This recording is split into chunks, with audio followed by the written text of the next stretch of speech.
Hello, everybody, and welcome to Capsule Cast Week 12.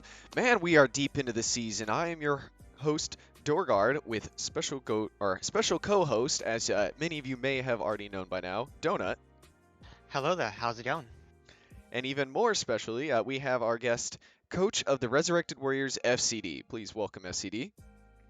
Yes, it's me. It's me. It's FCD. And I'm very happy to be with you guys today. Oh, we got to watch out. There could be a diamond cutter out of nowhere, if I know that saying. Mhm.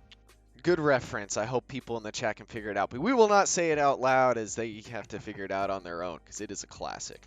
Well, are you guys ready to get on to match number 1 of week 12 then? Let's do it. Absolutely.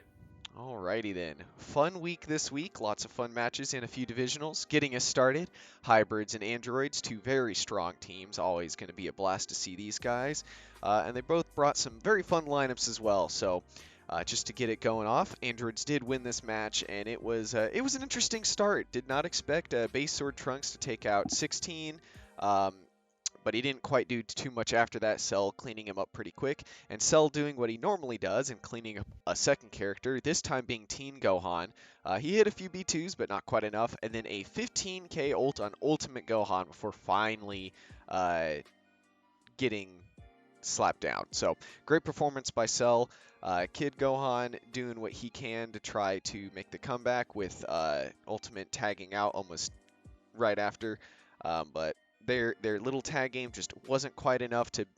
They did manage to take out 19, but the last member 17 with his Super Plus 2 build just still doing what he does and finishing the match off to give him the win. I wouldn't say this is a poor showing by hybrids, but certainly not the same outlandish output. And funny enough, their best character this week being Sword Trunks is going to get a lot of people riled up in their squad because that's the character they were looking to drop. So he's certainly keeping his hat in the ballpark here. So, Donut, how'd you think of your own match here? I thought I went pretty much to a T how I thought in regards to the final results. Obviously, I did not expect 16 to falter as he did, but we had a game plan of Cell, coming in and doing things that we needed to, and um, in the lineup that we predicted, it wasn't what we thought. We thought Kid Gohan would be benched, we thought Future would be in, but they benched Future, and that there it is. But I think the main turning point was Ultimate Gohan, the person with the boost. Couldn't really get, going at all. After that 15k ultimate getting hit by Cell, and that's kind of the name of the game. If your boosted character can't really show up to the extent you want him to do, it's going to be a tough time. And we made sure we had Super 17 out to preserve the map, and that worked to a T. As we saw, 19 be able to grab Kid Gohan, not be able to allow him to spam as he is able to do. And yeah, it worked out in our favor. All right. FCD, what do you think? Well, what I was very impressed in is by the end of the match, both Kid Gohan and Ultimate Gohan, they both tried what they were supposed and should have done, and that's their Max Power B1 in an attempt to rise to Max Power, be able to throw their ult. It should have thrown the entire game in their favor instead. But 17 was so aggressive that both times they went for their B1, he was able to attack them and beat them on the spot, which completely stopped the momentum that the hybrids could have had. Because these are very strong B1s, but 17, the way he would just keep throwing B2 and attacking this week, it was very impressive. And as someone who can gladly say he already faced androids, so he doesn't have to be afraid of them for the next 3 weeks. Well, that's scary, straight up scary stuff. And I'm glad I wasn't in the Ibris boot for this week. Yeah, I could certainly see why they would have. They didn't want to have Future in with 19 being predicted to be in and being on Glacier, making it very hard for spam build, and seeing as how they were Sure. going to have to take a combination of Sword Trunks, Teen, and Future, at least two of them this week by the looks of it. It was always going to be a strange one. I can say, predicting with our own match earlier in the season, where it would also on Glacier, was quite difficult to to think, because you're like, man, I really want my characters to utilize their key, but with 19 in water, it's a little rough. So certainly the game plan went according to plan on androids, and obviously you guys can't be disappointed with, even though 17's damage wasn't great, he obviously did what he needed to do with 2 bars left, taking out 2 characters. Yeah, he was the closer, so you can't really fault him too much. Certainly. Well, do you guys have any final remarks on match number 1 here? Are you ready to head on to match number 2? I'm good on this one, I think. Yeah, I'm done too. Just dudes up, donut on the win. Yep, thank you.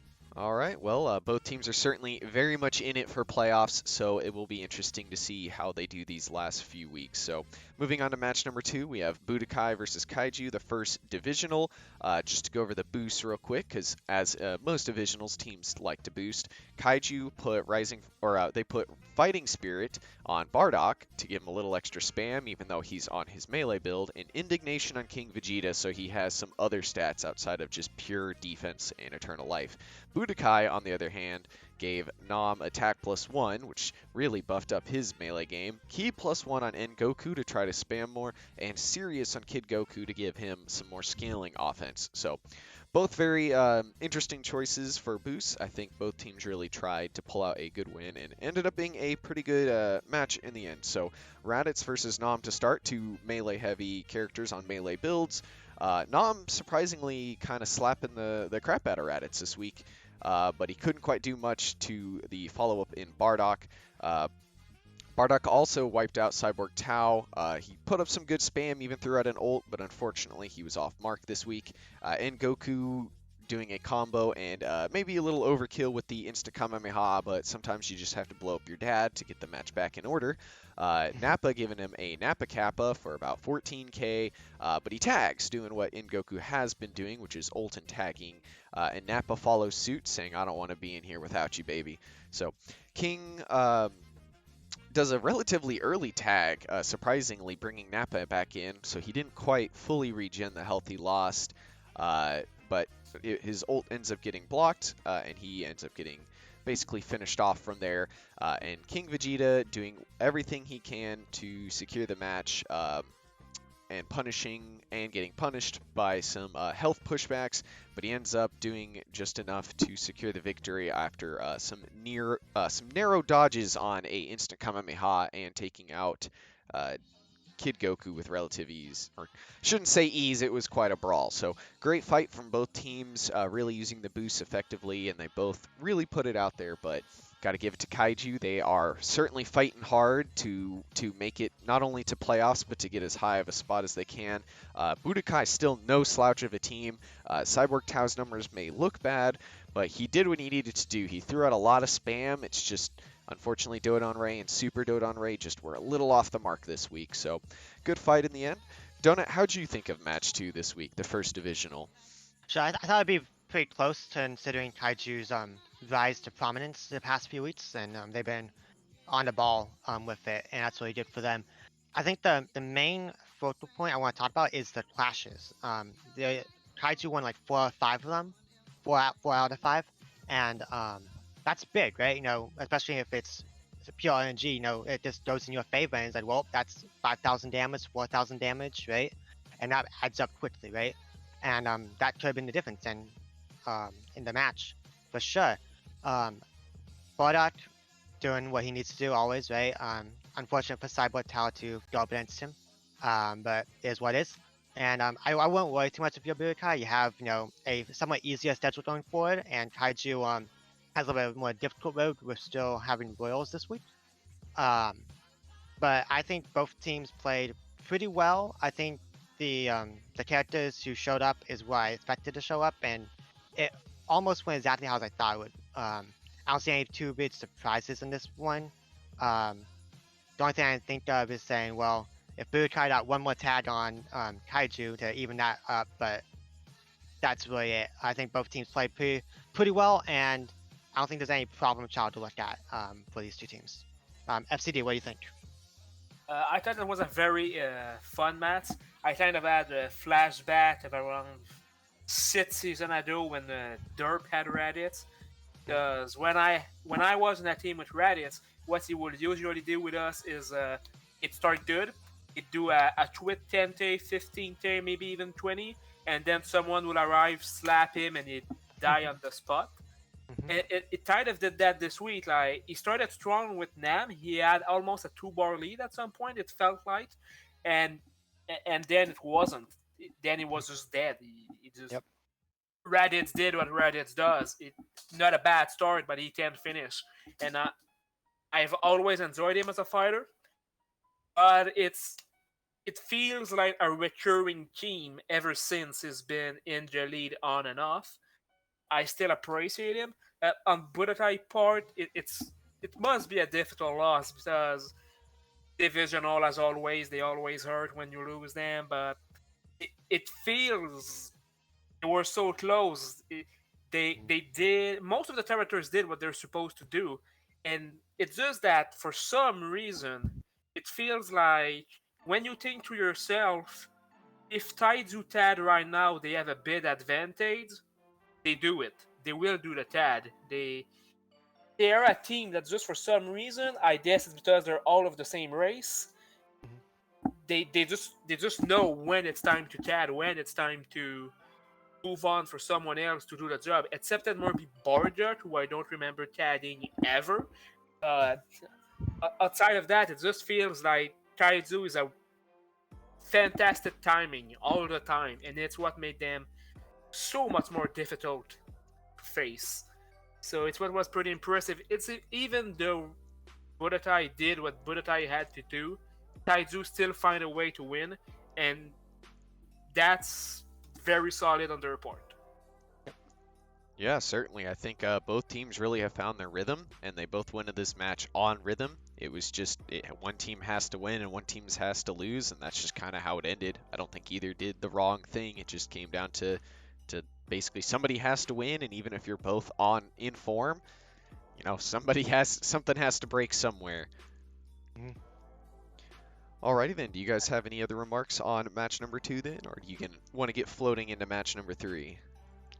I'm pretty good on this one. As I said earlier, there's no big concern for either of these teams, because they both do have the pieces to make a run and get into playoffs and do some damage. So, excited to see what happens in the next couple weeks here.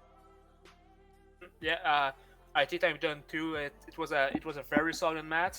I'm gonna be pretty hype about this entire tie until the end because it's just so close. But yeah, very great match, but I'm ready to move on. Alrighty then, let us get into match number 3. Fun side note about match number 3, both commentators happen to be a Bujins and a Muscle supporter. So, was fun commentating. They didn't even try to hide it. They just went, you root for your team, I'll root for mine, let's get it going. So, definitely fun match to watch almost entirely just because of the back and forth. But getting on, I would say unsurprisingly a Bujins win, but I think Muscle came out with a strong game plan with Broly on his attack build and Majub following up on Bujin's side as an all-rounder. Certainly had a pretty good back and forth, but a max power mode chocolate beam for about 12k ended up finishing off Broly, and then Majub doing what he has done and tagging out. So Kaiju's really rubbing off on a lot of teams. Bojack ended up just absolutely decimating Super Boo, even hitting a 12,000k ult, which is what they've been looking to get him back into form for, but he ends up getting taken out by a 15k Kid Boo ult before Super Trent comes out and takes out Kid Boo. So very back and forth. Majub ends up returning, kind of doing a bit and then going out again after finishing off what's left of Super Trunks. Evil Boo and Roshi actually had a pretty good fight, but Roshi got a little hung up on trying to get a certain false courage off and posing, and that allowed him too many openings that Evil was able to utilize, and he tagged out and let Majub get the final blow. So the only person Majub did not technically get the last hit on was Bojack. So maybe padding his stats to get him a little higher from Evil Boo, or who knows, but certainly a fun match. I think both teams really came out and showed what they can do. Surprisingly, Android 13 wasn't in, but they also didn't want to get bench locked, so there's certain areas that they're trying to maneuver with. But, Roshi and Bojack certainly had a lot better week than most people would imagine with some of their struggles this season. So, certainly was a fun match in the end. Donut, what do you think of match number 3? I thought it was a pretty fun match overall. Very back and forth, as you said. Majin with the lead, and then Bojack would bring it back, and then Majitone back in again, get a little bit more lead, right? I think the big turning point, for this match was when Roshi was kind of like with a little obsessive with the false charge, just allowing so many openings for Evil Boo, and you can't have that happen. Evil Boo's such a good character; he'll punish you for that, right? And that's really the name of the game. Other than the tagging factor, right? 3-0 on that, and that's a big impact, right? The health regeneration, the possible saviors coming in, right? And that will add up very heavily against you. I think Muscle did quite a good performance. Obviously, if you say, oh, well, Roshi's not in and have 13 in, maybe they win, just of how good that character is. But I don't think Russell hanged the head in this one. I think they did quite a good showing, and Buchan's just a strong team, and it's not no harm, no shame in losing to the top team in the league right now. As for Buchan's, this basically locks them into the playoffs, so congratulations on that. And yeah, well, I'm excited to see what both these teams to do in the playoffs. FCD, what do you think? Well, it was interesting for sure. Like the little back and forth between the commentators, it made it more entertaining. That match was kind of pretty much exactly what I expected from it, which is Muscle doing a good fight, but Bujin being just a bit too strong, one step ahead.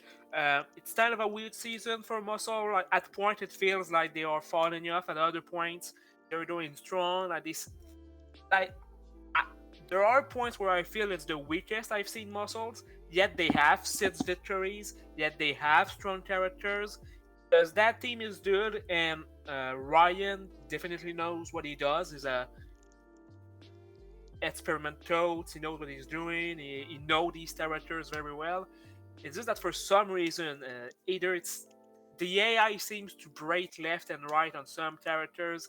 I appreciate when my characters do a lot of B1s. In Master Rosita's, as you both said, that was way too many, way at the worst possible time most of the time. A bit of unluckiness at the very end when he tried to do is rushing B2 and ends up with a flame sour breath in the face, because he finally does what you want to do, and when he does it, he gets stunted anyway. So kind of a bit of lack of luck, but at that point it might have already been over even if the B2 hit. But yeah, Bujins are just so strong. All their characters seems to get stronger every time I end up. It feels like I blink, I reopen my eyes, and someone gets stronger in that team. It's what happens. And but to not take credit away from the people making that team, the builds are solid. They know the strength and weaknesses of their characters, and it shows weeks in, weeks out. And yeah, just a very good matchup between two strong teams, where Budin simply had the advantage and they ran away with it. Certainly a funny fight on kind of ideology. You have Bujins who haven't had a build. Not a single thing has swapped Patara AI, nothing the entire season. And then you look at Muscle, who almost changed their builds weekly. Broly and Trunks both work on super and melee builds. Really a battle of philosophies, this one. And not to say that one philosophy won, because if you look at the preseason match in which because the preseason were the last 5 weeks, we fought, and Muscle absolutely destroyed Bujins. So it's just one of those things where there's a lot of ways to go about tackling a league. And as we've seen, sometimes you can find the builds and hold out the whole league, and sometimes the experimentation can keep you in it, even if it seems like a struggling time. I know at least Donut and CD here have had more than a few characters where they didn't want to risk leaving them on the same build for too long. Yeah, that's for sure. Yep. I can think of at least one or two, easily. Well then, are you guys ready to get on to match number 4 then? Let's do it. Yeah, let's do it. All right, match number 4, we have Cinema versus Namek, part of Cinema's crushing battle for the final weeks. you got to feel bad for any team that has to take on all of West Kai for their final weeks is in a fun spot when they're fighting all their competition. So, but they certainly put up a really good fight. So Namek did secure the win, but if you watch this match, you would not have assumed that because Tambourine and Fascia, two melee monsters going. Fascia still in her attack +2 Eternal Life build.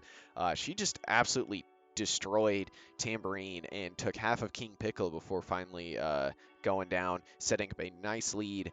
But the defense +2 Eternal Life Nail, maybe it's a defense +3. I think it's one of the two. Yeah, I think it's 3. Yeah, he just absolutely walled Zengai, and she's on a defense +2 build, but he just had a little too much extra healing in the Eternal Life and was able to stop her. But they still technically had a lead, and Turles kept it with his super +2 build. Certainly a fun build to see, and he actually got a few fruits off this week, but Nuova, mad at somebody eating in his store, decided to turn the match around and escorted him out, both destroying Cinema as hopes in this match, unfortunately. But, you know, I would say they still put in a good fight. Everybody knows this is a heavily nerfed Nuova, but when you get the build right and he hits just right, I mean, this can just happen, unfortunately. I don't think Gogeta is a bad character, but doing only 8k, not even taking a full bar of Nuova's obviously got to be extremely frustrating. But, I mean, you got to hand it to Namek on keeping their nerve. King Piccolo, first half of the season looked really bad, and in the second half, he's really pulled it together. So, gotta give credit. I think both teams are still finding their way with a few of their characters. And Cinema always knew this was going to be a tough fight going in, and with fighting all of West Kai, subs are kind of probably one of the more frustrating times to try to pick, because you have to have Fascia and Garlic out at some point. They had I don't remember, did they have Fascia out last week? I'd have to look it up. But basically, as we can see here, can't have the best in every week when you're fighting probably what people are considering the best division this season. So, don't know how'd you feel about match number 4 here. Just for reference, yeah, Fascia was out last week, so they had to have her in for this week. But I thought the match went a little different than I thought it would. I didn't expect Fascia to just go that insane on Tambourine. But you know, she's one of the best in the melee department, so not too surprising, right? The big surprise right now is Gogeta, because that's not a very good stat line, is it? That's 8,000, not gonna cut it at all. And that's the weird thing with Gogeta. Like, he has these pop-off moments like 70,000, then just does like 10,000. It's like, bro, well, what the hell are you doing, right? And but really, Namek was favored, and they handled business as most expected them to. It's really sad watching Zangaya and Nail fight, actually, because Zangaya was like doing things. Like, she was actually getting some B2s off and getting the stuns off, and it's like, oh, you're doing damage. Then you see, oh, Eternal Life is a thing, and well, got rid of all the damage in an instant, right? But yeah, so I think if there's a problem to look at for Cinema, it's Gogeta right now. He's so inconsistent, up and down. And then for Namek, you know, he took care of business, even without one of your members popping off in Tambourine. But Nuova, you know, carrying the team on the back. So nothing to scoff at for Namek. And both these teams are, I think, in playoff contention right now. Cinema's locked, and Namek is fighting with defenders and hybrids. But I do think Namek can make it into the playoffs. So excited to see what these next weeks have for them. FCD, what do you think? That was a very fun fight. Fascia made it look at first like it was gonna be a Team Cinema match, but yeah, definitely Nova Sunrun decided that it wasn't gonna be a team match; it was gonna be his match. So, without taking away too much credit from the King of Smudge himself, King Piccolo, who gave a very solid performance in my opinion, and yeah, so Nova Sunrun can really change the rhythm of a game. He's done it in the minor league years ago when that was a thing. He did it for Team Derp when he arrived.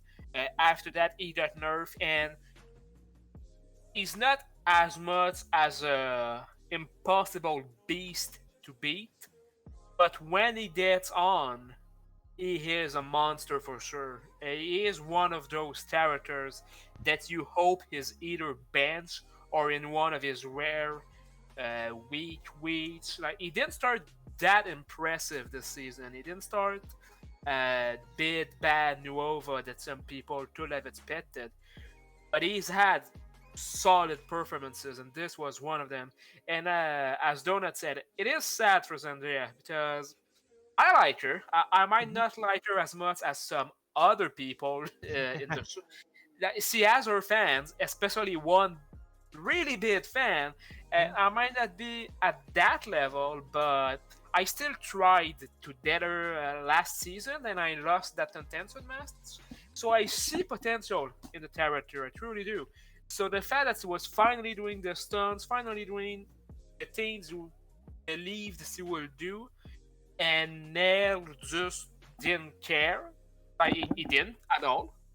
Uh, that's sad for us. He did 36,000. He almost did a full character. Yet when she went down, it didn't look like that. So Yeah. always sad for her. But it is encouraging for Team Cinema to see that she did that. That she was so close to do a full character. That if she can do that and a bit more, you're pretty solid. You're in business. You just need to hope that the Zeta doesn't do it doesn't do what he did this week ever again. Like never. Yeah. Mhm. Yep. Yeah, certainly is always frustrating to get one character online, then another break. I think just about every team had that happen through testing this last preseason, but it's just kind of the issue when going is it is AI based, so the consistency factor is one that I would have to say Bujin's got lucky to find what we did, because I definitely don't think I think we had the most tests too at like 150, so it certainly Yeah. didn't come through anything but trial and error. And I think every team has that as an ability to find. It just comes down to getting almost lucky, like throwing darts at a board of AI and Pataras. And I think Zengaya has a pretty good potential, and so does Gogeta. But being a new team, they have a lot to work on to get everything together. So it's unsurprising they might have some struggles. But again, brand new team, first season. A lot of these characters were kind of sometimes on a team, sometimes not, floating around a lot. So this is their first time really doing this and fighting each other for Pataras in this way. Yeah. Well, do you guys have any final remarks on match number 4, or you get ready to get onto match number 5? Um, I think the one thing that I don't want to mention is that a big factor in the comeback right now was actually King Piccolo winning all 4 of his clashes, and it's Fasha and I believe it was Zendaya or something like that. And those Yes. clashes helped so much, right? To you know just claw the way back from a 6-bar deficit, right? So props to him. I didn't give him any shout out, but props to that character right there. And he also tagged out, so he could have done Yeah. more. So, yeah, Yeah. they certainly had a good performance out of him. So, did you have any final thoughts then, FCD? Well, all I will say is for Team Cinema, I understand the pain of a character doing 10k or less, but you know, I'm sure that Zeta can go up from that because he can definitely go lower than that. So just see the upside, continue with him. He has a lot of potential, and I believe completely that he can bounce back. Certainly. Well, then, let us slide into match number 5, then the second divisional, and the reason FCD's on here today, and might be why he spent so much time in the last match, stalling tactics, you know? So, Cold Kingdom versus Resurrected Warriors. Let me go over the boosts real quick. We had Rising Fighting Spirit and Vegeta because he was starting, and Super +1 on early Piccolo. And then for Cold Kingdom, they had Attack +1 on Frieza and Super +1 on Cooler, and surprisingly, Mirage on Metacooler. So to get us started, we had Vegeta versus Frieza, kind of a melee versus, with the attack boost, a real all-rounder build from Frieza, and Vegeta decided he had enough of that in Scouter form and just wiped Frieza off the map, unfortunately, only losing about a bar in the process. And even though he did a transformation, he just didn't quite have enough to keep up with Vegeta. So early, he then tags there's a lot of nonsense with tagging this match, and a lot of attempts to stay in it by Cold Kingdom, but just wasn't quite enough. Early Piccolo manages to take out Metacooler and tags, and Ader does his fun Ader stuff, getting a little damage off here and there, tagging out as well, allowing early Piccolo to come in and finish off King Cold with a max power mode B2. Cooler, now being the last character for Cold Kingdom, comes in and just does everything he can.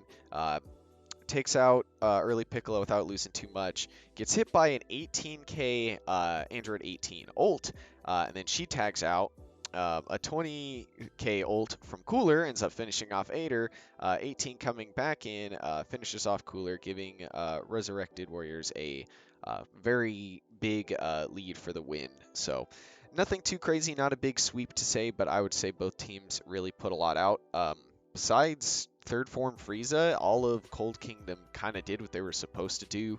Meta taking character, surviving for a while, Cooler spamming ults, King Cold getting the melee in, but all the tags made it hard for him to make a big impact. And obviously on Resurrected Warriors side, we saw a lot of fun. Early Piccolo really falling into place. Android 18, funny enough, really just coming in, doing something, then going out. Very tag happy. Ader still trying to make explosions happen. And Vegeta with that start really just kind of set things rolling for him. So before we get on to the guest, Donut, what did you think of the second divisional match number 5? I thought this was a fun match. First off, FCD, congrats for the win. Big win for you guys on this one. But yeah, I think this was a match where Resurrected Warriors did all the little things correctly, right? They got the tags in, they got ults in. Ada punched King Cold out of a super explosive wave, right? So they do all these like small advantages, right? That will just add up over time. And yes, Cooler tried his damnedest to come back into this, but really didn't really do much, right? At the end, Frieza versus and Vegeta. That is obviously the thing you look at and say, hey, what the hell happened, Frieza? And the thing is, Frieza doesn't, I think Cold as a whole doesn't like these very aggressive characters that are in your face. Like, you know, let's say a 16, like an Vegeta, who just get in your face and start punching you, right? Or then spam you from afar with the super volley, right? And that's kind of what has happened over and over. And is that a typo on the Resurrected Warriors slide there with a 77,000 B2? Yeah, I assume something went awry in the stats. Yeah. I pulled this straight off the stats page. It probably Okay, was 7,000. I'm sure. I'll have to talk to Ryan on Because that. he's like a full attack plus 2, I believe. Yeah. If FCD is to be believed. Okay. But yeah, so I think it wasn't a awful showing from Cold. They just couldn't get any tags off. They couldn't really capitalize on, you know, when they didn't ult, they didn't responded to with an Android 18 ult, right? So it's like they were matched in every regard. Then Resurrected Warriors had the tags on top of it, and as Cold, this is obviously a very frustrating loss, and you are still within the realms of making playoffs, so you can get your revenge in the playoffs if you do some damage over the next few weeks. And then for Resurrected Warriors, this is obviously a fantastic win, puts you in second division. Very well done. FCD, what do you have to say? Well, I will say something like, well, this match went the way I had expected, but not really. Okay, I'll be honest on that. I was very scared about the match. No, it's early Piccolo. He just had his best performance of the season the week before, but the way he's been doing this season, I kind of expected him to crash down. He didn't. But Vegeta, I kind of expected to be pretty good because literally all I did is this build worded very good against Sentai in the first divisional. What if I just recycle it and hope for the best stuff? And it did pretty much the same. So it's for end Vegeta, I was happy. It must have been a bit of a frustrating match for Troll because, as you said, King Troll does his explosive wave. Ader decided he doesn't care. Cooler did miss one ult that could have been a bit game changer. he still hit it with one later on Aether. All the TAD from Resurrected Warriors, like every character TADed once. Um, that's a lot you have to deal with. If Aether didn't get hit by an ult as soon as he came back, that's 20k of Aether that you have to do since he was in yellow when he TADed. And 18 TAD once he was still on 3 bars of health. That's a lot of health on Android 18 that you must try to go through once he comes back. And while I'm not quite sure why he decided to fly away using all of her chi before TADing out, the fact that she TAD out so that Aether could receive the ult and C will come back with or max power mode. I love Android 8. I've been saying since like season 2 that I would love to coach Android 8. I finally have him. However, if you ask me, would you throw him in front of a node to save Android 18? Yes. Oh yeah. I'm sorry to the big boy. I like that guy. But if it's between him and 18, he's gonna go down. He can go down all the time as long as he helps her survive combat with Savior. She didn't do her all that time, but she did Destructo Disc. And that's in max power mode, followed by the melee she did afterward. So I was satisfied with that. I have nothing to say bad against my team performance. And I want to give some credit to Spoofy, the coach of Toad. Because first of all, I was in Derp when he joined the league, and he joined in Derp, so I saw him. I saw fresh, rooty, Spoofy, made his first decisions, see his suggestions and all that, and to face him now, years later, coach versus coach. First of all, that was very fun. And Mirage on Cooler, while that's a bit of a move you don't see often, I thought it was a very solid idea.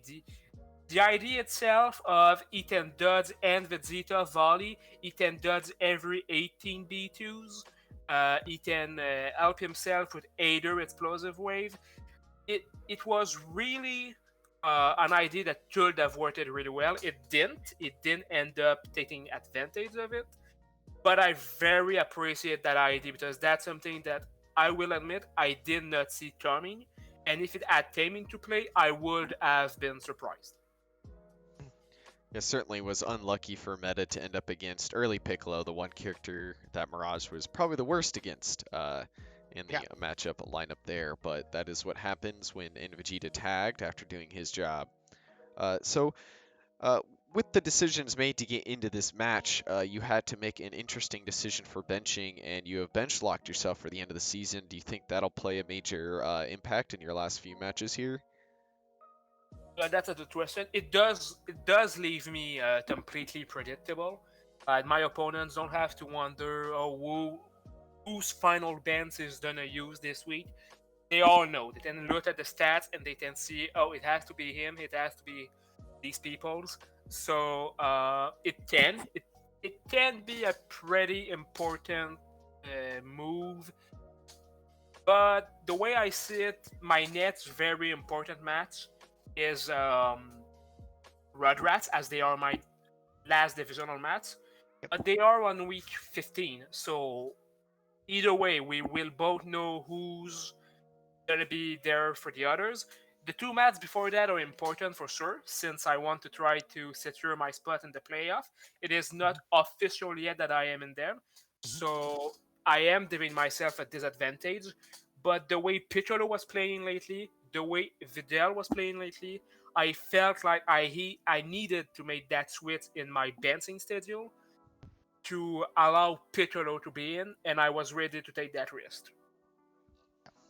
Yeah, certainly a big risk, big reward kind of play, and obviously with this week, this might be all it needed to do to be the reward part. Do you have any questions, Donut? No, I think it's fairly straightforward on the game plan there, and I understand that holistically because my divisional last one is on week 15, so right now I'm just trying to find a way to get into the playoffs first. I don't have as much of a game advantage as you guys do with Sentai. So I definitely understand your mindset going into that. Yeah, I know. The interesting thing will be to see how, because Videl started the season off as a pretty decent character, and she's faltered since. To see if she can pick it up with playoffs coming around and you guys being so close to securing moving to a 5v5 format. If we're keeping that this season, I believe that might be in discussion, but I think we're moving to that open style. So yeah, that will be interesting to see. Do you guys have big plans for Videl, or is that to remain secret? Remember, this does come out on Friday, so your next opponent will not see this. They'll get to turn in stuff before then. We are thinking about stuff. One of my supporter, Trackman, he did came out this last week. He was asked who were his two favorite characters in our team, and he said that it was Videl and Early Piccolo. So to me, it was kind of funny because I've been struggling with them this entire season. But the thing is, while Videl wouldn't have been my first choice as a character to have or to keep in this team, once I chose a character, I might get frustrated, I might get annoyed. I'll never give up on a character. Videl, does he have her weaknesses? Absolutely. Is he right now ranked the worst character in the entire league? Yes, he is. Yeah. Does it mean I've stopped thinking about how I can make her work, how we should switch around? No. It's we are talking, we are thinking. We have seen some upgrades with the idea of a defense build on her. It's not perfect, but there was some amelioration and all that. So if she can just be a bit more aggressive, it should be better. Like last week, our rankings went down, but she was facing Baby Vegeta, and I don't expect Videl to beat Baby Vegeta. It's just not something I expect from her. Yeah. So I have to be realistic at some points. So I'm not too mad at her about the last 2 weeks she's been in. In my opinion, it's kind of a shame that she's dropping in the ranking once she starts doing better. But no, I haven't gave up on her. We're still thinking about it, talking about it. And if we made the playoff and it's 5-on-5, we will do our best with her until the end. So as a small point for those who have not checked out the stat sheet, the last like 5 to 8 characters are only maybe 1,000 points away from each other. So if Videl comes out and has like a 40k week, she jumps way up, like way up. As we saw with Jace, having 2 good weeks in a row is basically in the middle of the pack for the league. So the variability in damage, even though she's declared the worst, she's only the worst by about like 150 points of damage. So it's very easy to move around, and I think it's like 28k. So she's not exactly like so bad that she can't do anything. She's just not. That's just her average if you take her good and bad. Well, are you guys ready to move on to match number 6 then? I'm ready. Let's do it. Yes, I am. I talked enough about my own team. No problem. Yeah. Understandable. So moving on to match number 6, we have Derp versus Royals. I know probably not great to see another loss on Derp, but as they are locked out of playoffs, they are going very experimental with their builds. And it was certainly a fun match to watch almost entirely for that point. We had Deborah versus Salza to start. Salza now on an attack +2 Eternal Life build to just try to have something completely different against Deborah. And they really duked it out, trading a lot, but Deborah ended up taking the win, and he dodged a Devilmite beam from Devilman before tagging. Pilaf keeping up with his great performances as of late, not only taking out Devilman, but also a chunk of Jiro. But to be fair, Jiro's hardest counters are other androids, and being unable to grab certainly affected him. Even though they put him on about as much ki as he could, he still just does not have enough to charge with a ki +2. I think it was ki +2 launches and high tension all in there. So he had everything he could have to gain bars, and it just still is just so rough. So who knows, might be talks of a change to him, but at least from looking at that perspective, it is not super great, especially against an opponent he can't absorb from. the champ coming in with a pretty big disadvantage on the side, doing what he can to try to make a comeback. He does take out Pilaf and Slug, but Mecha Frieza coming in as the final member for Royals really only had to do a little bit to take him out, unfortunately. So I would say a fun match to watch, almost purely again just to see the different ideas being thrown around by Derp at this point. Royals obviously always happy to get a win with Majin Vegeta out.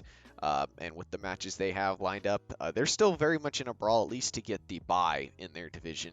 Not likely to get knocked out of playoffs, but still to fight for as best a spot as they can.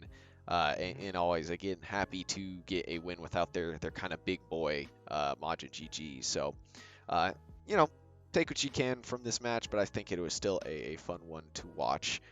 So, Donut, how'd you feel about match number 6? I thought it was a fun match purely because it felt like I was watching a test. And with that said, it was still unfortunate that Dup did find a loss, but Pilaf and DeBird, carrying that team for Royals, and that's really cool to see. Considering Pilaf is considered the worst of their team. On Dub's side, I obviously Hercule, but I liked Salza's build. I did like Salza, despite the numbers. I thought there's some promising things I saw in that. If we looked at the other two, I saw the Dr. Giro build. I was like, so we're going for a spamming Giro build, and spam is something that Giro never does. So I was hesitant, and rightfully so on that one. His charge rate is just so awful. It's so hard to work with. It's weird because even if it wasn't an Android, he didn't get any grabs off anyway.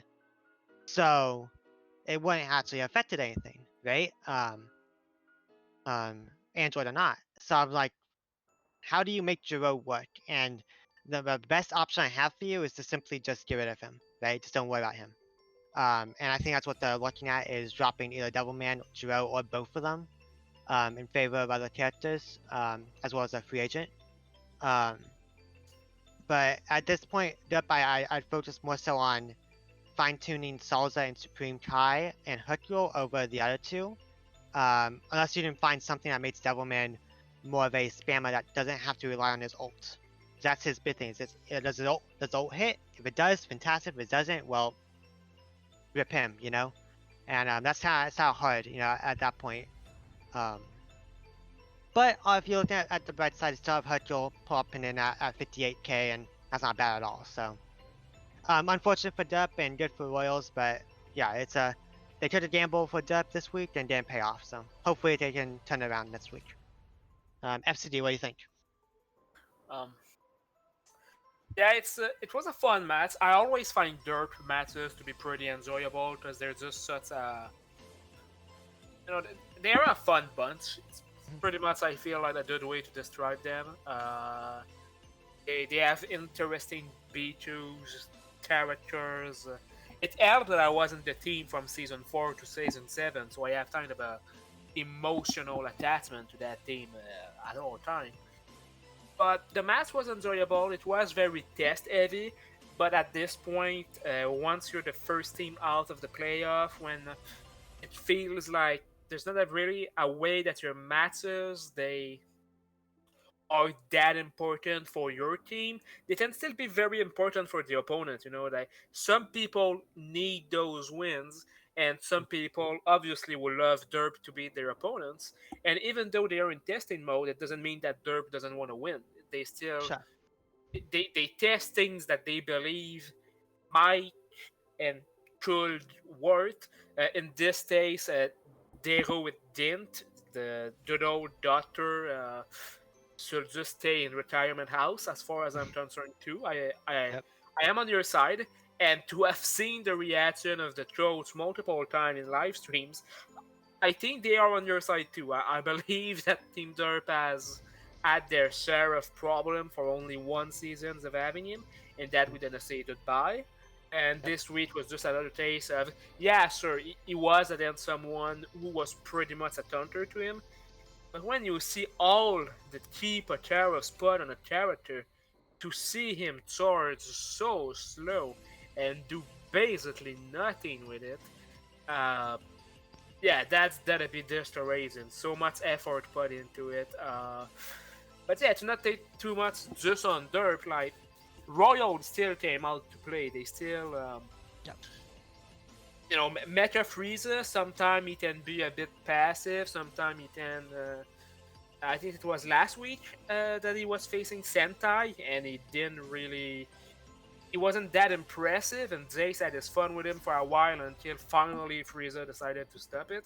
This week he was more in the face of the opponent, more doing what he's supposed to do. Even though Archer tried very hard, the champ, uh, he's worthy of this nickname. This season, he is the champ. He is the champion in our hearts, the champion in some games. He tries hard. Uh, his capacity to always div present. He's honestly better than Santa Claus himself. And but it wasn't enough this time because Doctor Dero and Devilman really well. They did what they've been doing this season, and the fact that Devil might beam to not hit Dabura is the fact that we live in a world where there's no justice. I think there's just a lot of changes that have happened. It was on target and Deborah teleported and dodged it. As it Right. is this season, ult reliance has become a lot harder. Besides for the super massive ults, a lot of the more beam heavy ults have become a lot easier to dodge, and uh, I don't think it'll be long before I think Derp has a lot of potential to come back and be the scary team they used to be. Because I know even though their name's Derp, they did used to be a big threat and they have made it through Oh, playoffs before. So they are not a team for that sure. that Yeah. should be taken lightly. This was just an unfortunate season where they took some risks with some characters that certainly had a lot of testing behind them. So they had the opportunity to shine and they looked like they could, and it's just unfortunate. They also had a lot of losses where it was like barely a bar difference. So just Oh like yeah. with Sentai, it's not like they didn't show up this season. It just the luck didn't fall their way. So Yep. did you guys have any final remarks then for match 6? Not for me personally. Well, this is a quick little fact before we move on. My roommates, I actually introduced them to the DBZ league. One of them used to do stuff in the minor league as Mr. Demonic like 5 years ago or something like that. The other one had never seen the DBZ league, never watched DBZ, and both of them they really enjoy Team Derp to a point where the only 2 matches they watch in a week are Resurrected Warriors and Derp. Like they Oh. watch Derp as much as my own team. And one of them was even serving for Derp when we were facing each other. So it's a very popular team in my apartment. And That's Yeah. really cool. I think they're a I like that. popular team in the league, and people really hope for them to come back next season a lot stronger. Yeah, Well I then. think they can. Shall I get on to match number 7 then? Yeah, this will be a fun one. So let's do it. match number 7, we have Earth Defenders versus Rugrats. Congratulations first off to Goten for just hitting over the elite mark, becoming the first member for Rugrats to hit elite. I think they've had several characters get close, but this is the first time someone has finally crossed the margin.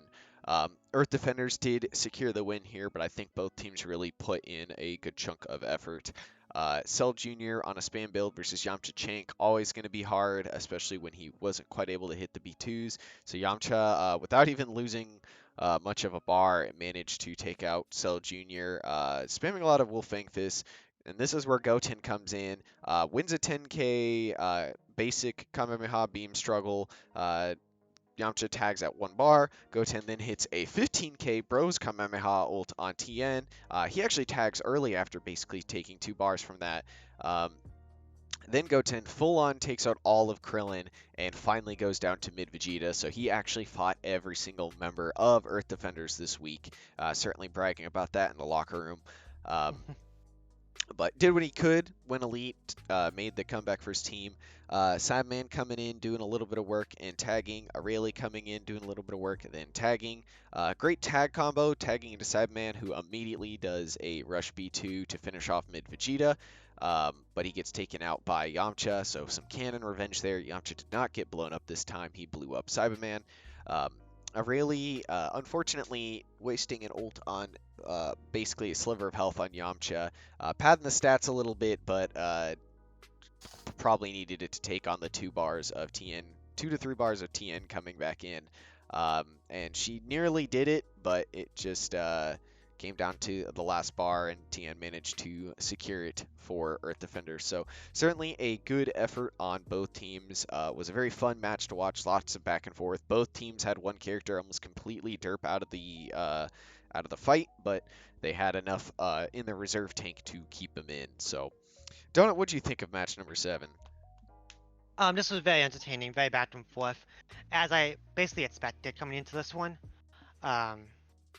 The obviously first off, congrats to Goten for the elite performance. This one feels really bad for the Rats. I feel like they had this one in the bag as soon as you saw Goten just go off like that. But I remember like Cell Jr. did nothing basically, and really unfortunately using that ult on like 1,000 points of Yamcha is like, well, that's just really sad.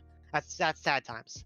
But to be fair, she made it close enough, right? And on the other side, you have Earth Defenders doing what they're doing, despite having one of the top members in the league doing under 30,000, right? And then Krillin doing 13, like that's not good either. But I think both teams should walk away from this with a lot of positives, right? For Earth Defenders, obviously Yamcha and Vegeta doing well. For Red Rats, is obviously Goten doing fantastic.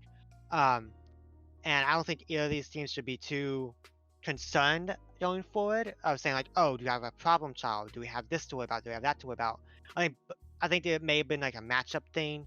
You know, if Cell Jr. in a different world, Cell Jr. spams and just takes out Yamcha, right? So I don't think there's too much to be overly concerned about right now. I think both teams have a lot of good things going for them, especially for this to be so close and Red Rat's benching the best character in Kid Trunks. That's really good for them. Right? Arguable. Goten win elite. Arguable, sure. But Kid Trunks was an all-star for a reason, right? So I feel like Kid Trunks is the best in my opinion on the team. And for it to be so close despite that, that's really good sign for Red Rats going forward. And obviously Earth Defenders being able to keep in that West Kai race, you know, everyone loves West Kai. And yeah, they should be playing happy with this. Both teams should make playoffs, and I'm excited to see what they can do. FCD, what do you have to say? Well, yeah, that was a fun match.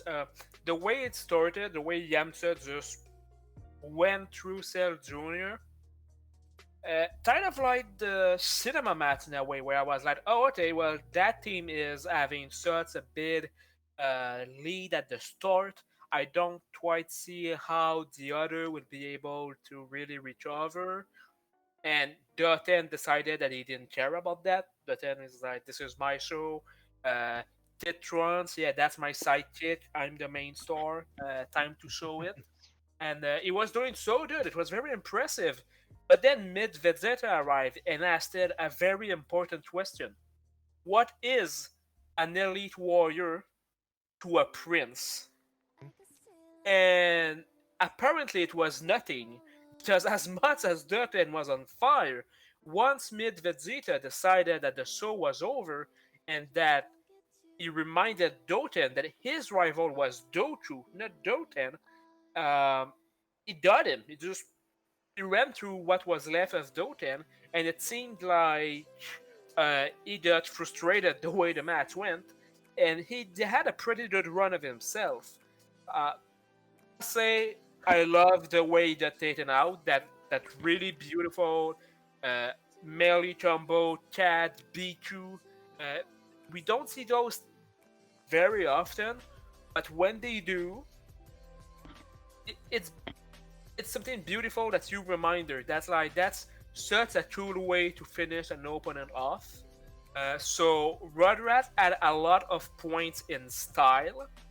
Sadly, you don't div win in style. You div win by KOing all of your opponents, and that's what our defenders did. Um, with the way we had seen testing earlier in the preseason, I was really hoping that once TN did his Neo Tri-Beam, he would do multiple ones. Yeah. But I guess he wanted to respect the tradition of never doing that in a main match. So yeah, that was a very fun back and forth. At first, you think, oh well, our defenders have too much of a lead. After that, well, Rudrats have too much of a lead, and by the end, no, it's our defenders do the combat. They are able to win it. They take it home, and that was a very fun, solid match. And I can take these kind of matches every week, no problem. Right? Bring them. I'll watch them. I'll be very happy about that. Yeah, certainly both teams have a lot going for them, and both had, I wouldn't say weak characters out in mid Goku, but obviously I think everybody at ED's been relatively consistent, and obviously Kid Drunk's being a scary member, but Cell Jr. and Cyberman have had their performances, so they've certainly stayed in the lineup for a reason. So are there any final remarks you guys have for match number 7 here? Not for me. No, me neither. Alrighty then, let's get on to the final match. Match number 8, GT versus SS. I'm sorry, Grand Tour versus Sentai Squad. Certainly a fun match to close it out. Some great stuff. Highly recommend if you want to go and watch any match, you will need to go and watch this match. It was a great one. And Grand Tour making the win, breaking the curse of the final match. I still think it was just a fantastic performance, honestly, by both teams. So we have defense mode, Shin Shenron versus attack mode, Birder. Both with Eternal Life. Actually, probably the only thing that sucked about this match is they actually just basically sat there for 5 minutes slapping each other until finally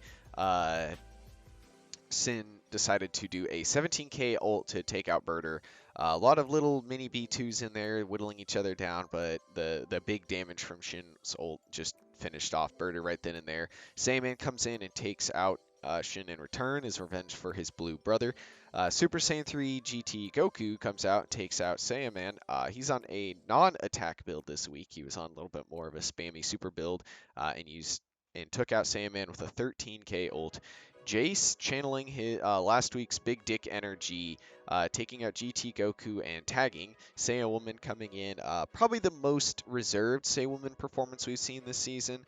She forces Super Saiyan 4 Vegeta to tag, but gets taken out by Baby. But to be fair, Baby is a pretty big character for GT.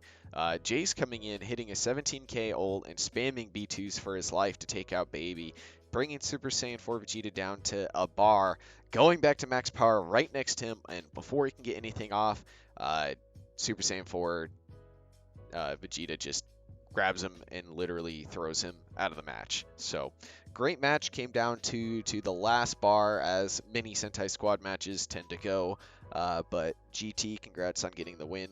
I think just about everybody is happy to see that Sentai basically has gotten almost all their characters on par now, and obviously Saiyaman, or Jace, who's been the lowest character in the league for a while, and last week was 100% the worst character in the league, really stepping up with these last two performances. So good to see that. They did check his stats 3 different times to see if he went elite, and he was indeed, had he just taken out what was left of Super Saiyan 4 Vegeta, not only secured the win, but would have gotten elite, the first for Sentai this season. So sad times, but great performance. I think both teams, as said probably multiple times by me now, shut up their A game and showed what they can do. Both are very scary. Their scores do not reflect how powerful they can be, especially Sentai's, being this another match that they lost by less than a bar. But hey, sometimes the coin just doesn't flip your way, and I think they're a team with a lot of excitement going into, because they still, be it difficult, have a chance to make it to playoffs if they win every match and the other teams in their division losing. So will be interesting to see if that pans out. So Donut, what do you think of the final match here? For this one, I felt so bad for Sentai. I really did. It was so hard to watch at the end.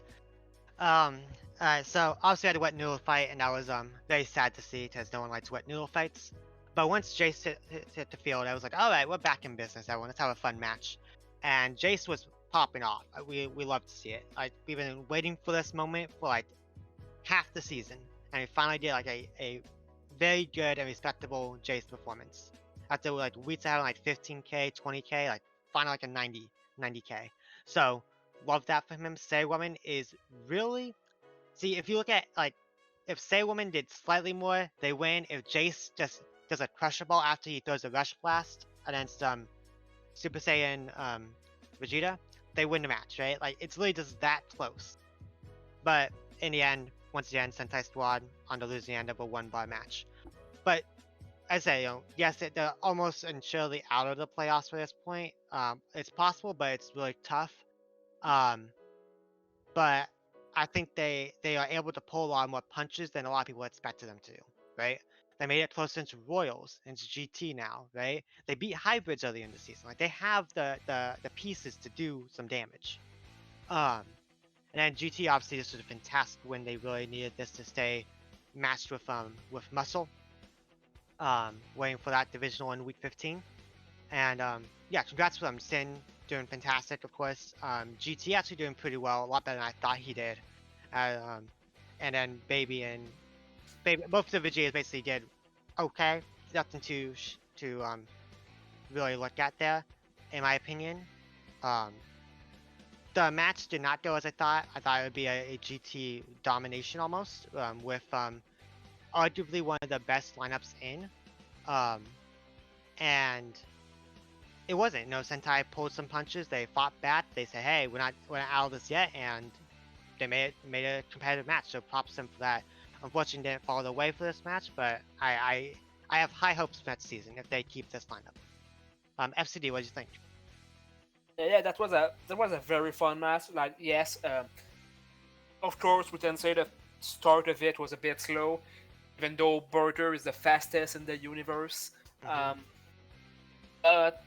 I thought it was still not boring of a start. Yes, it's EL versus EL, but since I haven't done testing since season 6, I'm not someone who necessarily is bored of it or is. When I see EL versus ELs, I don't necessarily start rolling my eyes and go, "Oh no, not again."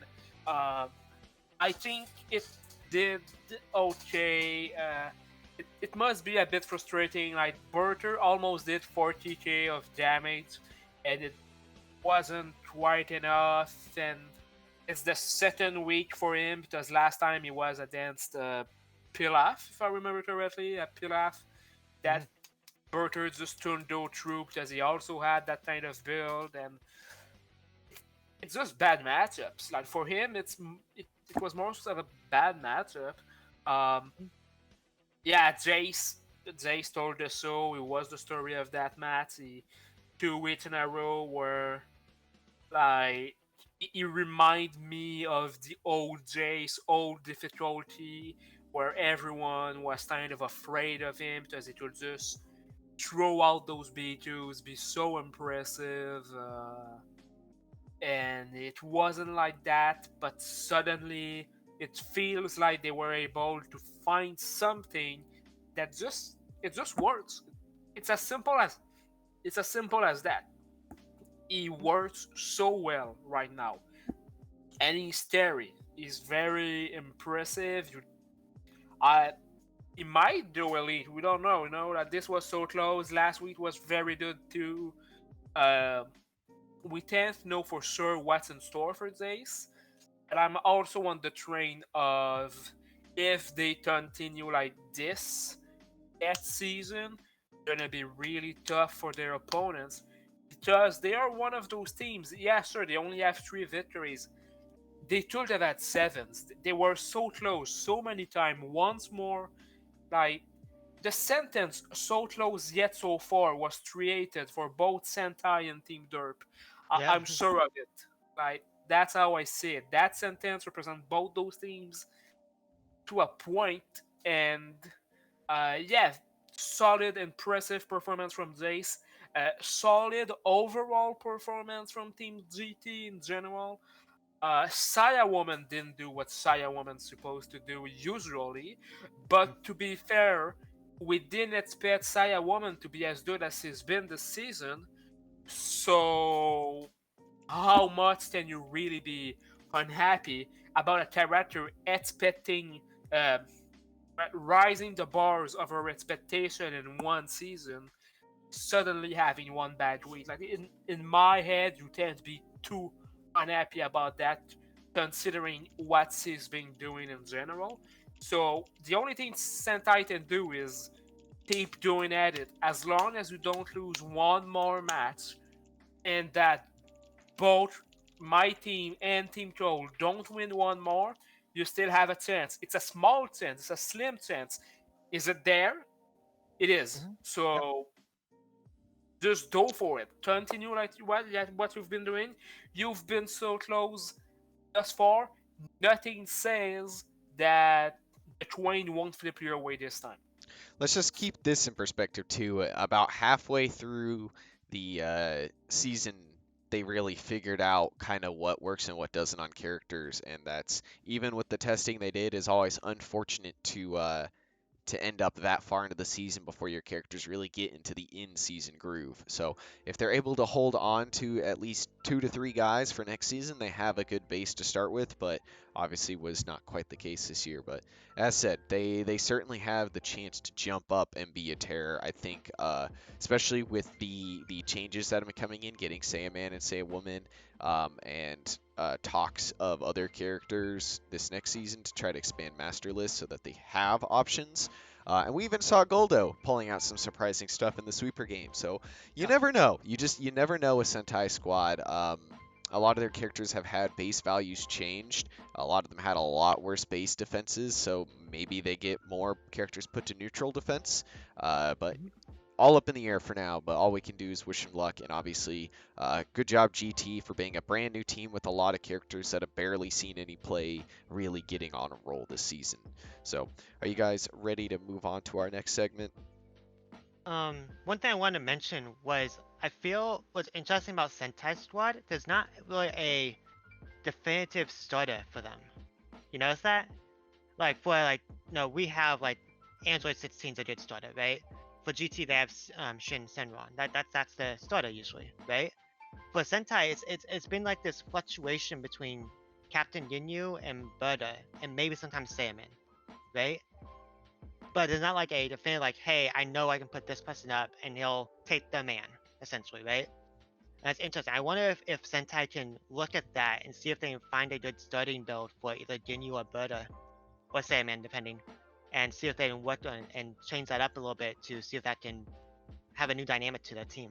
It might have been what they were trying this week, because that I think what attack they're trying Eternal to. Life build for Ginyu was put on Birder, so I think they were trying to see Yeah. if it could do the same thing. And to a degree it did, but Defense plus fine, 3 yeah. Eternal Life with, what's the Patara?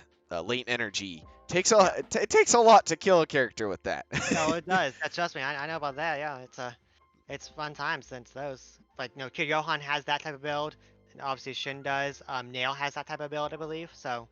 Tien, the main contributor yep. with the Defense plus 2 Eternal Life version. Well, Yep. let us get on to our next segment then. I think both teams here probably get the gist then.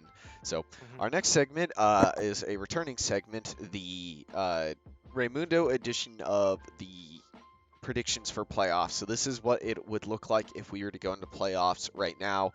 With these last few weeks, it's going to be a lot closer to what will be happening with not many matches to set up.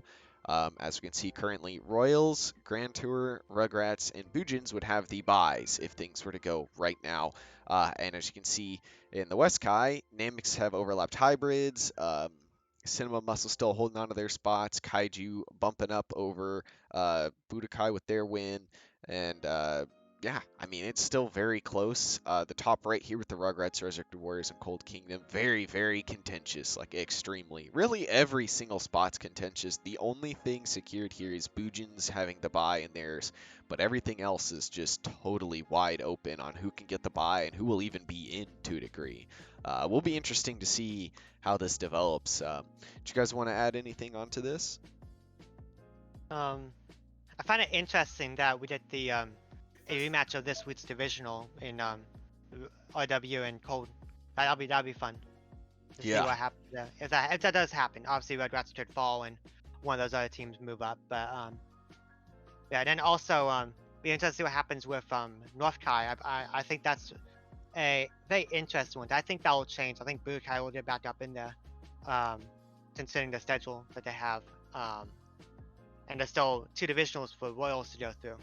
So Yeah, that will definitely change. There's a lot still going on in these last few weeks for some of these Mhm. teams. So Yep. it's hard to say. This is very much a snapshot in time that doesn't really mean too much. So Yeah, just fun with that though. shall I move on to the next segment, or did you have anything you wanted to add, FCD? Well, I just want to say, as someone who cares a lot about balance, I know some people care more or less about that. I'm a bit fan of it. I believe a league should be pretty well balanced, where every team has a chance and it seems pretty fair to almost everyone. And the fact that we are on week 12 and there's only one team we know for sure that they didn't have to buy, to me that's pretty good for the health of the league. It shows that there's a lot of competitiveness to it. And as we've been saying thus far, even the team with the worst records, they've been so close to win so many times that, yeah, to me, we are in a good lead right now. Well then, we have another fun segment returning. We have the return of a tier list. This time per Derp head coach Fiora, throwing in a tier list. This one was taken almost entirely off their stats in the positions from 1 to 80. So, as we can see here, lots going on. Gotenks is in here in his own category because we've only seen him once and he went near elite, so he has to be in because he had a great performance, but kind of hard to throw him in with anybody else with how little we've seen. But with Rugrats nearly clinching their spot almost entirely, we might get to see a few more as Toshiro has maybe threatened other teams. So obviously we have the Kings, Cell, Cooler, Hercule, Bardock, Goten now, and Majin Vegeta really holding up the top. That spot's had a few people. Would have to go and look back. I could not find an old one, but I also didn't have a lot of time to pull one up this week. But yeah, a lot of cool things. I definitely don't think people were expecting to see as many GT characters and true threats in Shin, Senran, and Baby pushing all the way up there. And of the hybrids, I don't think people expected Future and Kid to be as consistent, terrifying threats as they were or have been. So that's certainly been interesting. So lots of fun, really. Kind of some fun categories. I think my favorite has to be they had a really good week because 17, Cyborg Tao, and Garlic Jr. have really been, that's the best way to describe them. They've had a lot of rough weeks and then a few weeks where they just looked unstoppable, like nobody could be at their level. So it'll be interesting to see how they finish out. Is there any comments you guys wanted to make on the tier list? The only thing that still shocks me to this day is that characters like Ginyu and 19 are on par with Kid Buu. Like characters like that. It's like that's insane to me to think about. Just an average voice. That's insane. And Pilaf up there for Rayleigh. Like holy crap. Like, that's insane. Yeah, there are certainly some characters in here that could move around with a slight switch. Just knowing Kid Buu's stats personally, he has like a 30% hit rate with B2s. He's literally fired off like 60 and hit like 10. So it's one of those things where they're not doing the wrong thing. It's just not working. Like N Piccolo being in that same category is not what you would expect because he is such a good character and he's shown even Future. But they have their weeks where they might be doing what they were built to do, but it's not dealing the damage they needed to do, thus kind of faltering a bit. So a lot of characters in here have a high ceiling, but just currently are not hitting that ceiling. Good to see 19 in there. Yeah, always good to see him. Yeah, as 19 previous strokes, I find it fun to see him there too. It's always he's that good boy. You want him to do well. You want him to have some good showings and all that. I felt he was a bit underrated when I had him, and I'm glad that Androids have been able to like bring him up and really show more of what he can do, raise his reputation a bit, like, honestly. But yeah, there are some characters that I see. Yes, you mentioned that Pilaf is right next to a rally, but with Pilaf, there's also Saya Woman, and True. Sion has been more solid than we expected. Um, we might not always think of him because he's a Boo, and in our heads, like the Boos are always strong in that. But Majin Boo, this season, I've been really pleased with Majin Boo. I feel like there's been a little, maybe a week there, here and there, that he wasn't as good. But to me, this has been a very good Majin Boo season, and obviously for my personal team, you can see it's a bit all over the place. Android 18 and Vegeta, they are in the true threats. And Yeah, you guys hosting a party for early Piccolo? He's about to graduate. Yeah, if he graduates, we're gonna buy him a milkshake, maybe a new car. I heard he likes driving and all that, so we gotta get that skin in the game. Honestly, like, of the skins to add, we gotta get hipster Piccolo when he's got a backwards hat on and clothes for no reason. Help to differentiate, since they both only have the two costumes that are the exact same. Yeah, I have some time this season confused. I always want to put my early Piccolo with the cape and all that, but in my head, that's his costume 1, but they've put it as costume 2. So sometime I put it on the wrong costume, and when he arrived on the field, I'm like, oh, yeah, you look exactly the same as your later self. That's true. But as I said as a joke earlier, if you had told me at the start of the season, do you want Videl to be on the same level as Bojack? I would have said yes. I just didn't expect it to do this way. Yeah, exactly.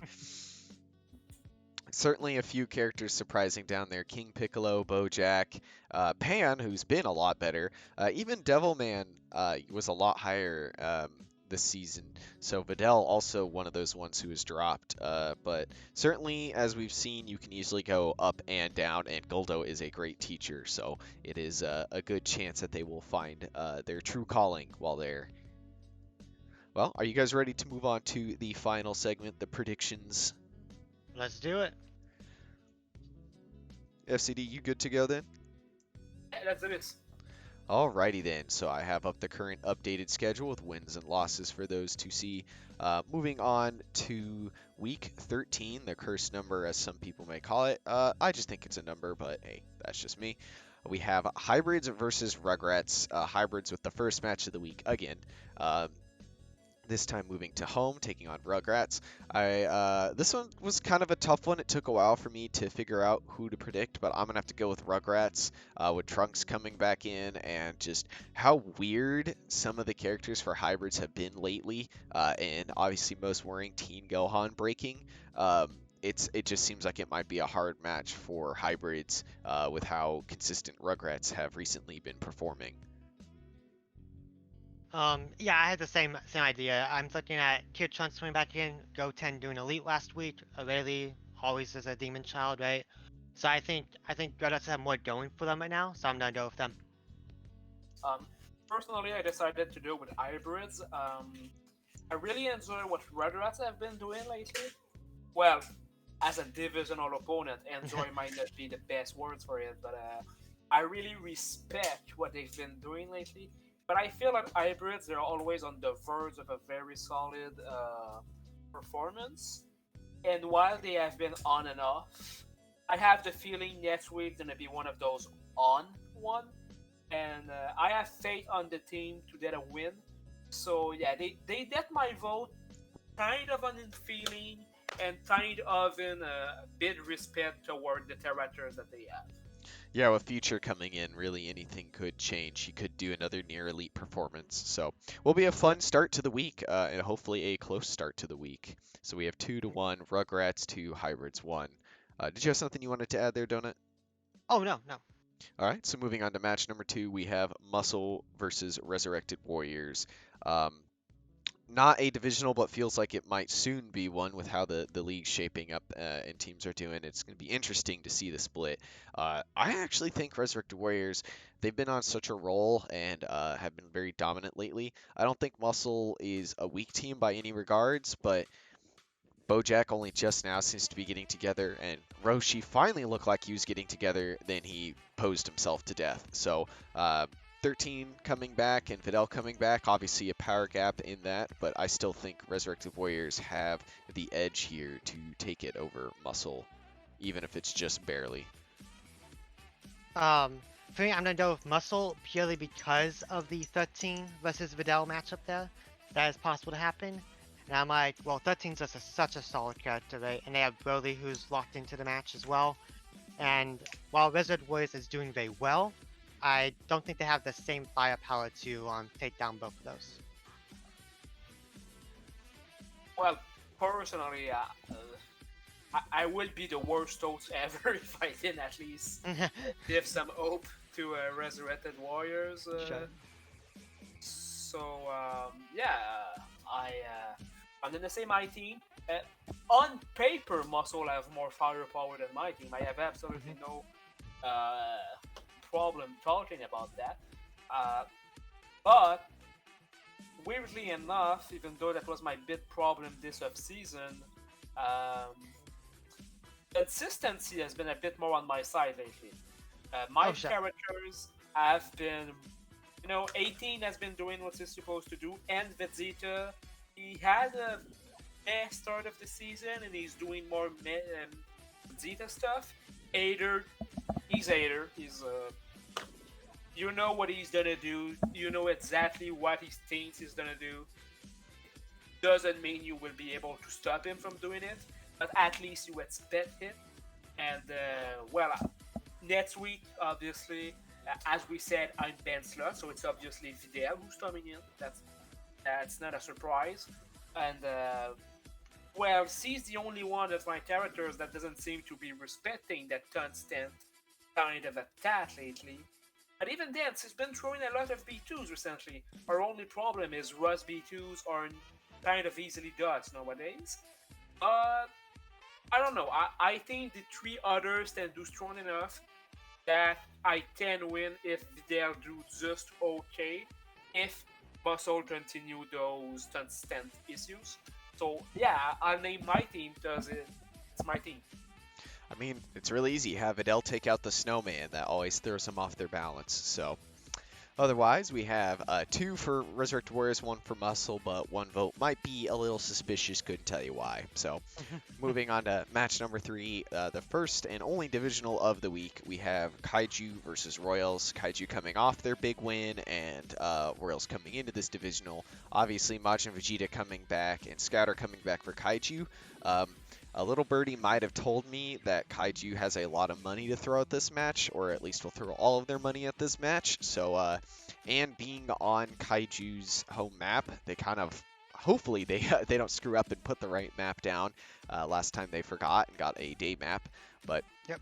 I might have to just give it to Kaiju. They have just been looking super solid. Royals have also looked super solid, but Majin Vegeta's had like 2 weeks in a row before he got pulled out last week, where he just really struggled to get more than his 40, and that's just not what they're looking for with how wishy-washy some of their other guys are. And Kaiju's just, even with Raditz still not being the best, has looked more consistent. So I have to give my vote to Kaiju here.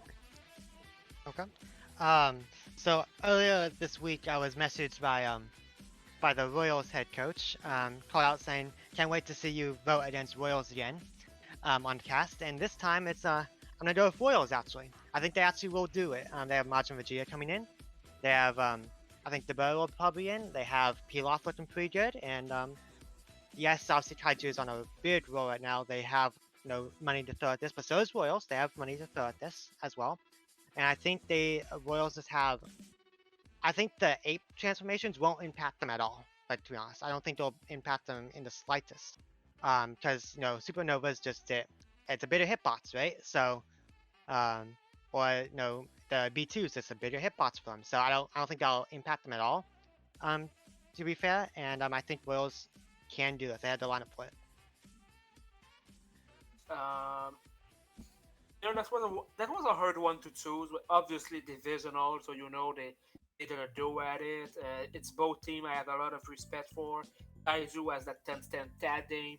Royals, they've been it feels like, yes, Madden Vegeta has been doing less good, but the rest of the team has been stepping up actually. So it feels like they're more balanced than they were before. I personally go with Royals. Nothing against Tier 2. I think in my head, this is the kind of match that will finish with one health bar left to two, something like that. Very close. Obviously, I could be totally wrong, but it's what I expect. And yeah, I'm gonna go with Royals. I feel like they have what it takes, and this should be a very entertaining match. Yeah, Yep. certainly will be a hard one being a divisional. It's not even like fair to vote for a team at this point in the season because both teams have shown so much. So, basically calling it just about even since we'll get called out either way. Moving on to match number 4, we have Namek versus Androids. This is kind of a money match as well for this week. Namek have thrown money into non-divisionals. I wouldn't be surprised if they try to get a win and maybe sneak some money in here versus Androids just to try to secure a win with how strong both teams have been looking. Um, Not to vote against Androids with Donut being here, but I think Namek might be seeing a small return to form. They have been struggling a bit, and I don't know. It's going to be a crazy match. I almost just can't even predict this one. I hope Androids win, but I have a sneaking suspicion Namek might pull out another Nuova comeback. Okay. Well, I'm gonna thank you. I'm gonna say we are throwing money at this match. Um, and I think we have a lot of characters moving in the right direction for us. So, doing 80,000 last week, 17's back in form as we know him to be. And then we obviously have, Super 17 coming back in with that insane ult potential. And I think we have the pieces to do it. Obviously, Nuova's a scary threat, like Victor's a scary threat, Nail to do some damage. So we are still very concerned, but I think we'll take it. I decided to go with Team Androids. Once again, very strong teams. At one point, Namet was number one in the league. It kind of changed a bit since then. They're still extremely strong. Androids are androids. You have to respect. You have to prepare. I don't. I just think Android has a tiny bit of a lead over Namet. It's really not much, but if you ask me which one you want to face the least in playoff, I would say Android. Should it be because they swept me last season? Maybe. Who knows? Maybe. But they will get my vote this season. Yep. All right, so we have 2-1 Androids to Namek. Technically 3-1, but it's I have to be careful with my words at this point in the season. It feels like so. Moving on to match number 5, we have Budokai versus Sentai. Man, this is just another tough one. Both teams are having every member doing what they need to do. Um, I'm calling it for Sentai with Ginyu coming back in, and he has been a very strong character, and Jace being more than online, he being woke at this point. And even Birder, even though he's struggling a little, he's still doing his 40. Like, it's looking up and up for them, man. And I hate to go against Budokai because I think they're looking incredibly strong, but I don't know. Sentai has come so close these last 2 weeks. It feels like they're burning for a win at this point, so I'm giving it to them.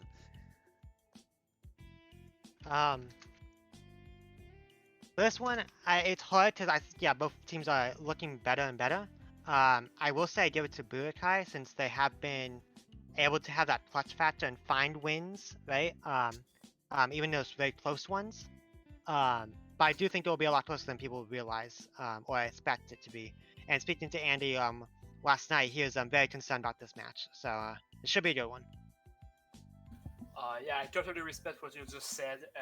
I feel it's gonna be closer than some people could expect. I still, however, feel that Budokai gonna win this one.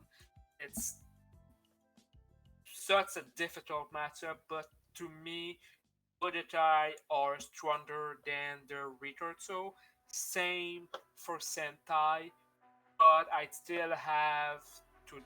If I had to bet some zennies on this match, I think the safest bet still is Budokai, and I expect them to win it.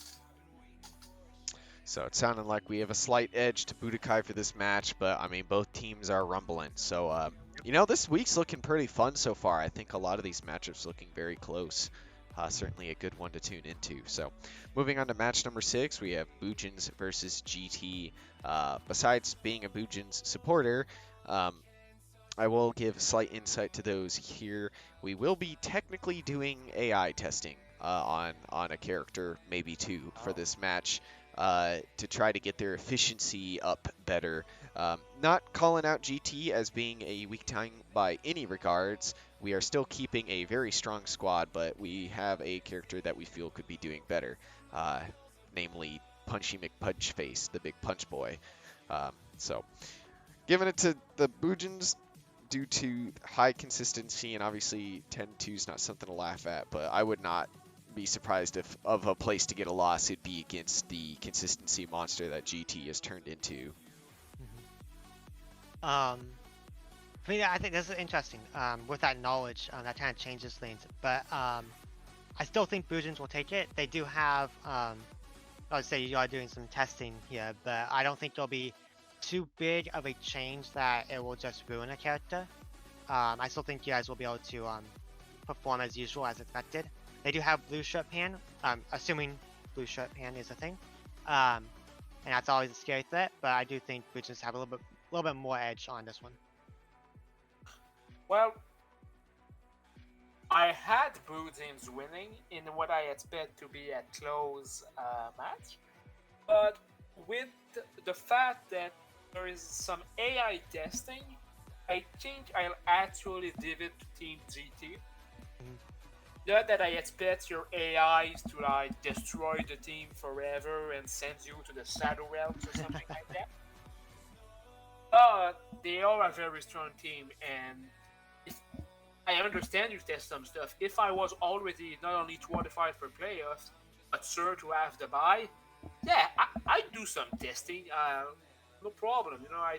I'd put Android 8 on a pure super build minus. Oh no, this ain't nothing too crazy. The AI had about 60 of our 150 tests in the preseason, and we're just bringing it back in the main season to see if it's worth it. Sure. I wouldn't worry too much about this being an out there test. Yeah, I understand, but still, with GT doing what they've been doing lately, like their only slip up was against Resurrected Warriors lately. Outside of that, they've been solid over and over and over again. I think AI testing might end up tossing you just a little bit, and that little bit might be all they need. So I'm giving it to GT. Alrighty then, we have 2-1 for Bujins. But again, as I said, GT's looked incredibly solid, so if they were to steal one off a team, they could definitely steal one off Bujins. So, moving on to match number 7, we have Cinema versus ED. Moving on Cinema's train into literal hell of fighting all of West Kai to finish off the season when they need as many wins as they can. Unfortunately, I think I have to give it to ED. This week showed that they're back into not just consistent, but everybody's looking good. Maybe Krillin not, but he hasn't been looking good since preseason, and even then they didn't play him in preseason, so there wasn't a lot of expectation for him. Gogeta really has to step it up because he basically has already had all his subs, so he will be in just about every match here. So if he has another 8K performance, they're screwed. So I'm giving my vote to ED. I'd love it for Cinema to win, obviously, but I think ED's probably going to take the win here. Yeah, I'm thinking the same thing. ED should take the win here. Dojita's obviously having some issues. Zangaya against ED, I'm not very confident in her ability to handle some of these characters like Yamcha and Mid Vegeta.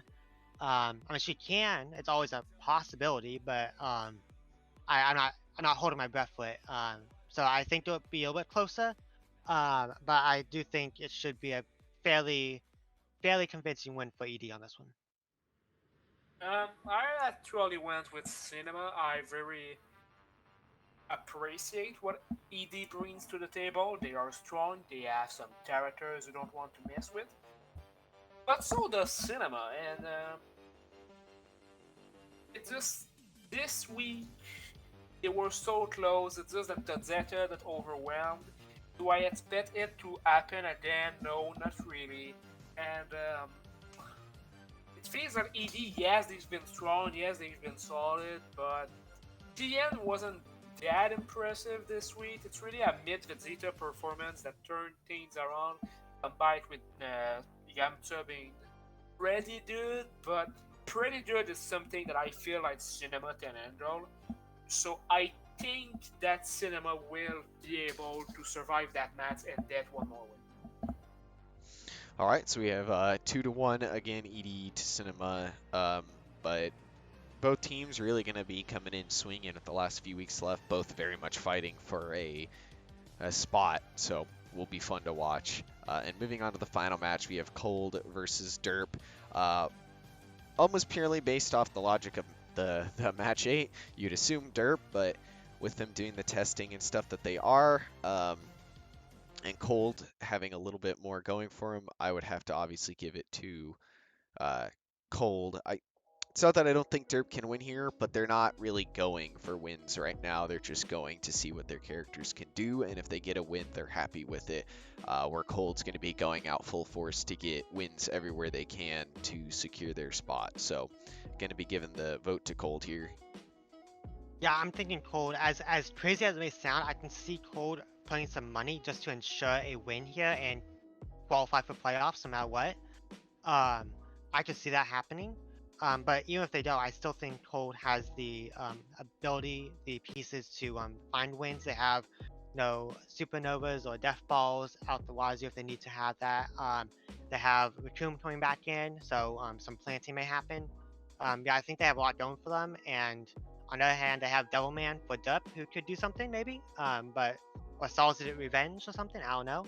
But I don't see an easy path for Dup right now to take down Cold. So I'm gonna go with Cold. Well, I remember Dragon Ball and Titan 3 special battle where you're Devilman versus the Troll Empire. And based on that, it's a Derp has to win. They just have yes. to. But okay, well, more seriously, I am truly giving my vote to Derp. I do believe, this is it. This is the match where you want the Devil Might be. I don't think there's a more perfect team than the Troll Empire. Mm-hmm. And obviously, can I logically put my vote only because of one ult that hasn't had a solid connection rate this season? Absolutely not. Am I still doing it? I am. I am putting my vote on Derp. I want them to win more. I want to see what they bring to the table. I know it's gonna be very experimental. I know it's gonna be kind of out of the blue maybe at some places. But that means they are unpredictable. And Team Trolled, they are strong on paper. They have been struggling lately. They have, and yeah. I can see the surprise happening. So I'm giving it to Derp. All right, so we have 2-1 Cold to Derp. Not a big surprise, even last week or last few weeks with Derp struggling. There's been somebody to give it to Derp. Certainly don't disagree. I think they certainly have a chance to always take a win, but just looking a little harder when I don't know if they're really trying for the wins as much anymore. I think the score is whatever to them, but will be fun. I mean, if they do take a win here, they can always shake up the standings, even if it's not for their own personal spot. So overall, it's looking to be a really fun week. Most of the matches are looking to be not just like real even, but like super, super close. So will be fun to see what teams end up taking the victories. Did you guys have any final remarks before closing it out? Not for me, unless anyone out there wants to join androids. That'd be cool. Always well, looking for people. Yeah, I guess if people want to join Resurrected Warriors, I mean, I've been betrothed to some very good supporters, and we've had fun team. But honestly, if I had to say something, it would be Thank you very much for inviting me this week. I Of course. always like participating in this kind of stuff. I haven't been able in quite a while because of broken microphones and all that. But the fact that I was here this week, I enjoyed it a lot. Yes, and thank you very much for being on. As always, this will be posted same time, and please remember to leave a comment down below, questions, concerns, whatever. Join the Discord. The stat sheet are all linked through the Discord and on the website. The website has all the information you'd need. And if you just don't even want to do any of that, you can always just ask, and people will gladly help you. You can choose to support a team. We have all kinds of ways for you to help the league if you cared, and helping with stats, helping with testing. I mean, just watching is enough. If you can just Sure. tune into the stream, maybe throw a popcorn in the chat for cinema, it's all of it helps, and none of this would be possible without your guys' help. So, thank you for tuning in. This has been Capsule Cast. Bye bye. Goodbye.